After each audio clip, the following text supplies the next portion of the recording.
The following interview was conducted with Alex Solivais for the HIA Oral History Project.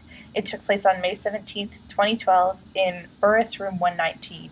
The interviewer is Abigail Bars. So let's get started. What was your path to the academy? I think it was seventh grade.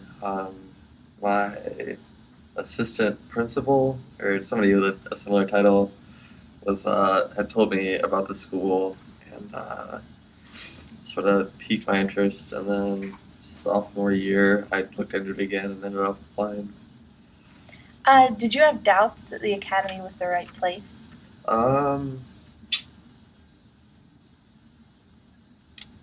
Not really. I don't know if I didn't come into it thinking like, oh, is this going to be right for me or not? I came into it more the attitude that I've done this, and this is the decision I'm going to stick to. That really didn't come into consideration. How has attending the academy affected your life at home?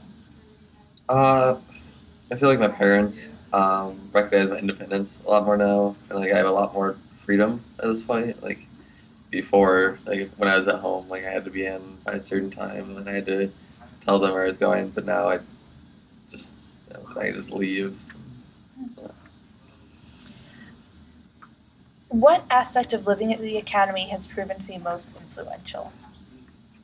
Uh, I really like the dorm atmosphere, like the camaraderie that exists between like people who are thrust into like this brand new situation all together, and they have to sort of mature together and like form these new friend form these new friendships with one another.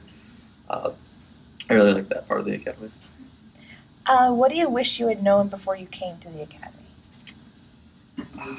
I wish I had known more about how it's not necessarily strict, but just oddly controlling they are over most aspects of your life.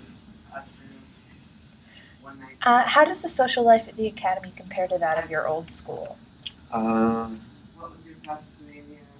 it's interesting here because you have a lot of kids who maybe weren't that popular at their old school, or come here and just feel that they have something to prove, and they're always it's just there could be a lot of pettiness and a lot of like bickering between like floors or social groups, but I feel that also like there exists like bonds between like people who've been on the same floor, or just certain friend groups that are just a lot stronger than what you can find in in any other high school. The academy experience is pretty tough on people sometimes. What about the academy made you decide to come back for senior year? Uh, it it wasn't like a really a decision. Like I just knew I was gonna stick it out. Mhm. How do you think having been at the academy will affect your future? Um, well, I got into Northwestern University after being here, and I can't say if I would or wouldn't have. Um, Being at my home high school, but I feel like it's less likely. So I'm going to be going to that school, which is much better for journalism, which is what I'm going into. So, like as a result of coming here, I got into Northwestern, and as a result of that, I feel much more confident about my future and the possibility of getting a job. Awesome. Well, thank you for conducting this interview today. Uh, I think that about wraps it up. all right, cool.